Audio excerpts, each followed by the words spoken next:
Hello everyone, welcome to this week Get Clued Up on Hinduism and Holi. Today we have our guest speaker, Kishan Patel, founder of LSBU Hindu Society and now National Hindu Students Forum Webmaster. So I'm going to introduce Kishan to you so that he can speak more about Hinduism and Holi and share his experience with you. Thanks, Odus, for introducing me. And namaste, everyone who have joined us. So my name is Kishan Patel, former LSBU alumni.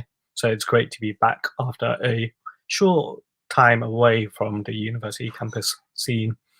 So just to give everyone some background, I started up the Hindu Society probably from the moment that I enrolled at LSBU, as I found it that there was not a space or not a society that kind of connected with my Hindu identity or my Indian identity, and decided to start up a Hindu society. Within my time at university, kind of stayed within the leadership team within the Hindu society, and was affiliated to a students forum called the National Hindu Students Forum UK. National Hindu Students Forum UK is about to celebrate its 30th anniversary in the UK, since it was started in 1991 by a handful of students to practice, preserve, promote, and protect Hindu Dharma, which is Hinduism, around student spaces. So 30, from humble beginnings at London School of Economics to now having across the UK, up and down, left and right, from across the UK, we have now 50 universities that are affiliated to a National Hindu Students Forum UK. We are looking for more student universities to sign up. Luckily, South Bank is one of those affiliated Hindu societies.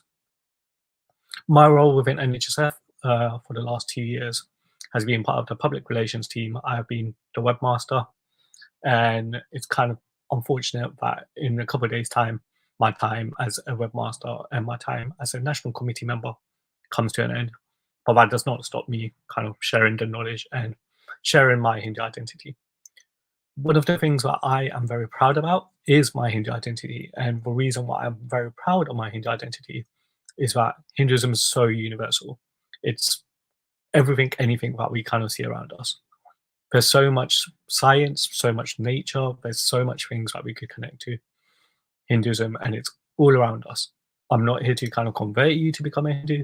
I'm just here to share kind of some of my favorite things and share some of the questions that we've been asked about Hinduism.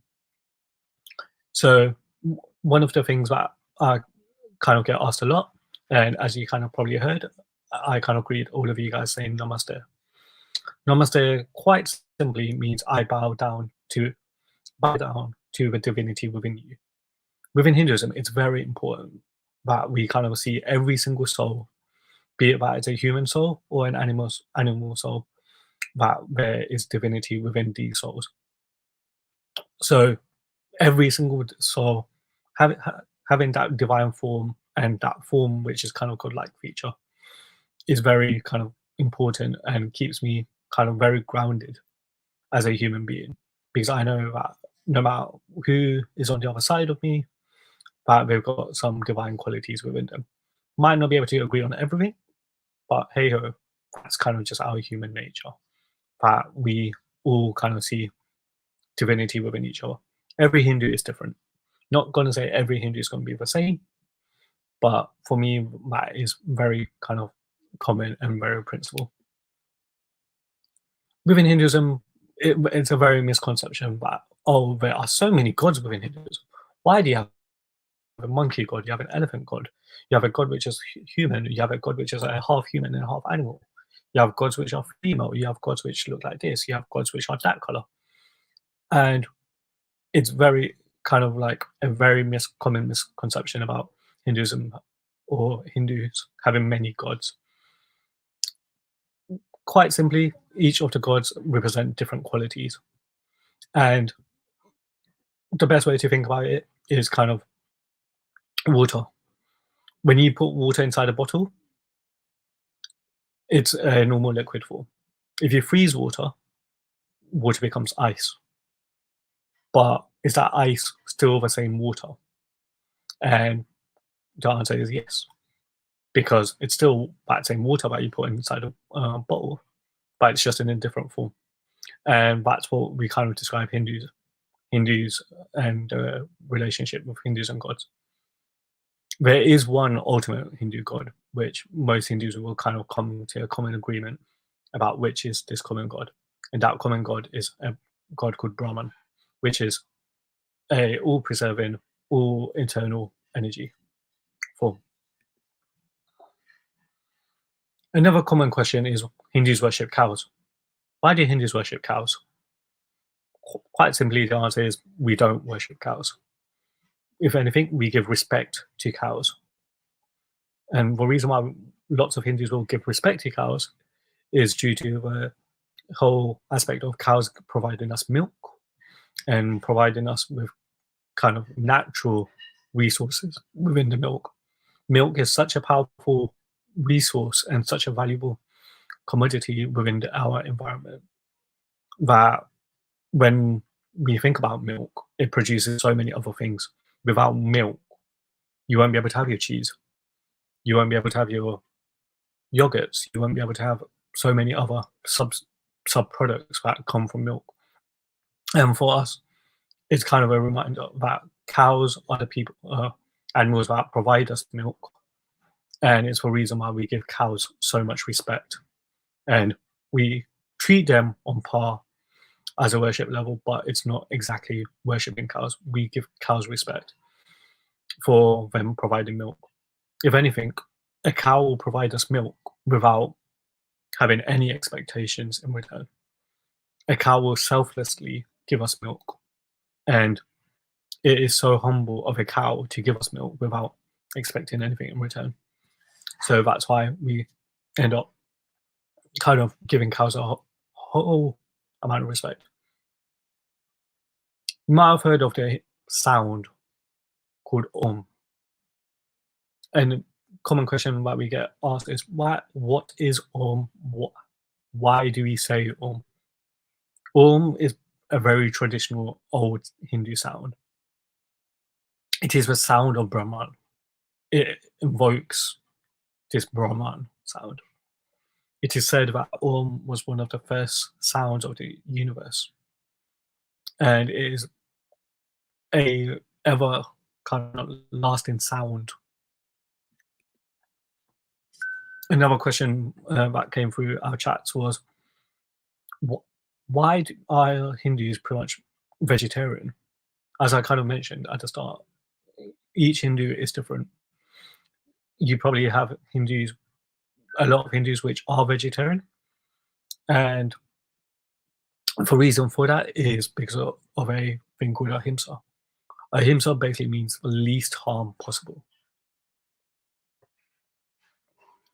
And as I kind of mentioned with the cow issue, or earlier, that we see divinity within everything, it's for us very important that we see animals as divine, and they're pretty much as on par with us as our peers, as godlike, or they do have qualities, and we shouldn't kind of kill them for our own greed or for our own need.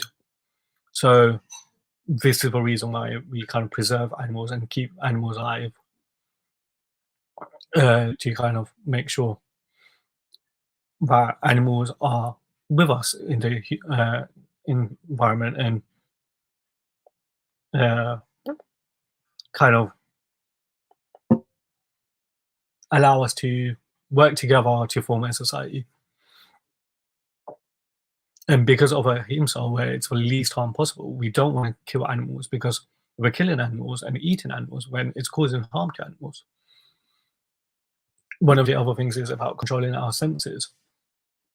So yes, we might feel at times, actually, you know what, I do want that piece of meat and stuff, but then Hinduism teaches us about conscious living and conscious environment, and that's the reason pretty much why we don't kind of kill animals. So this upcoming weekend, so on Sunday, will be the Hindu festival of Holi. Holi is celebrated all across India, and from region to region it varies. And most people will perceive Holi as a colour throwing festival in one way. You are absolutely correct that Holi is a colour throwing festival, and it is a way that we will kind of enjoy, celebrate, have fun, and mischief, that have time to enjoy kind of throwing colour around with one another. But because Hinduism is so diverse, there's other stories within each region or different groups of Hindus that will celebrate Holi for completely different reasons. One region of India will probably celebrate Holi as a upcoming festival to celebrate the New Year's. Another region of India or group of Hindus will probably see Holi as a festival to celebrate one of the gods. But the main kind of common known story of Holi is to do with the story of Prahlad. Prahlad was a boy, little boy, whose dad was a king. His dad was called King Hiranyakashipu, and his dad ended up getting a boon, which was something similar to like a wish or a superpower from the god Brahma for his perseverance and kind of his prayers to Brahma, and showing Brahma that he is a very strong devotee of Brahma. Not Brahman, who I kind of described earlier as the ultimate divine person. So having it shown Brahma that he is a very strong devotee of, gave him this boon, and Hiranyakashipu asked for that he shall not be killed by man or killed by man or animal, day or night, inside or outside, on the air or in water.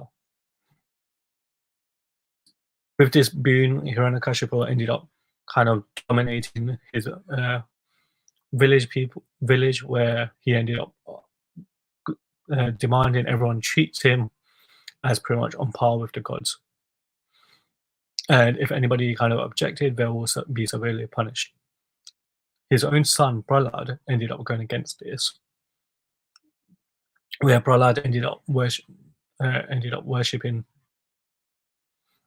the god Vishnu, which was one of the other main kind of gods, as his true almighty. With him treating it as his almighty, his dad ended up realizing that his own son is kind of going against his own wishes.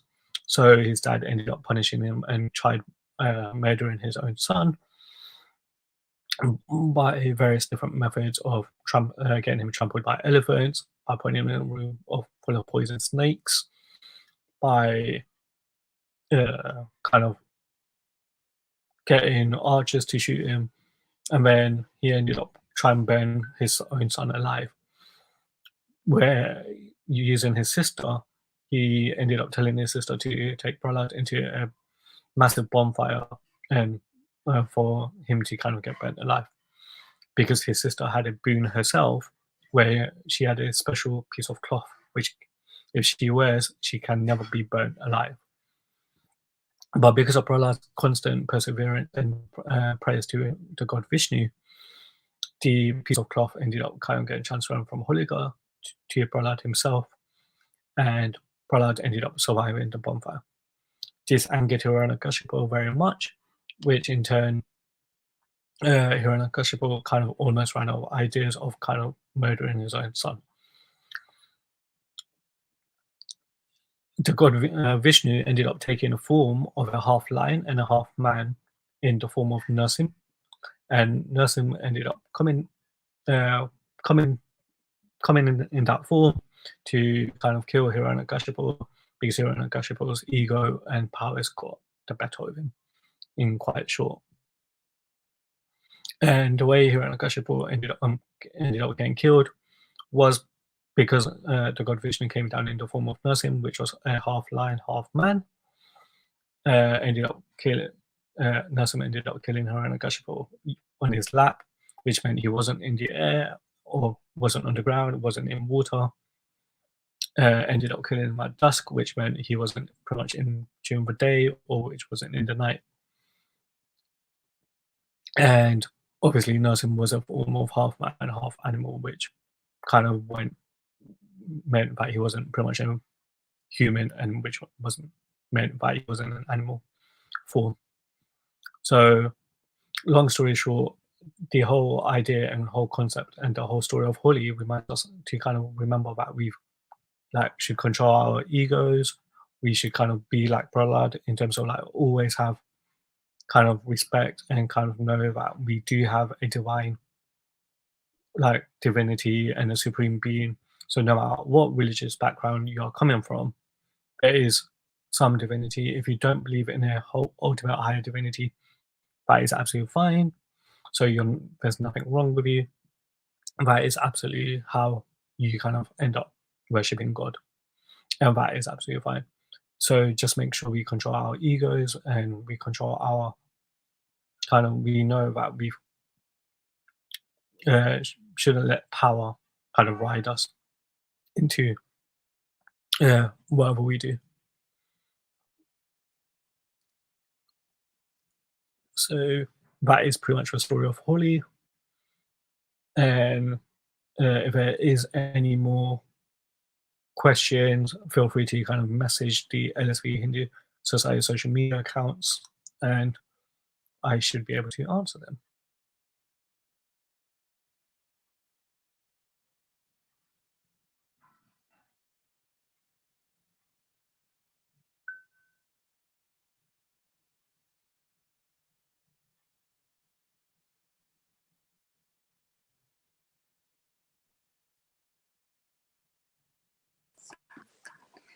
Sorry. Thank you, Kishan, for your lovely session. That is really informative. And I would like to thank LSBU Hindu Society for agreeing with us and doing this session and events throughout the week as a part of Hinduism Week. So thanks again, LSBU Hindu Society, and Kishan, you as well. And thank you. And I would like to invite our audiences to our next Get Clued Up session on support for transgender and gender diverse individual on 31st of March at 2 p.m. with our LGBTQ Society President Kore and with guest panelists from Chrysalis and Mermaids, as well as writer Shelley Whittington and YouTuber Sarah O'Connor. So would like to see you all again another Get Clued Up session. Thank you for joining with us today.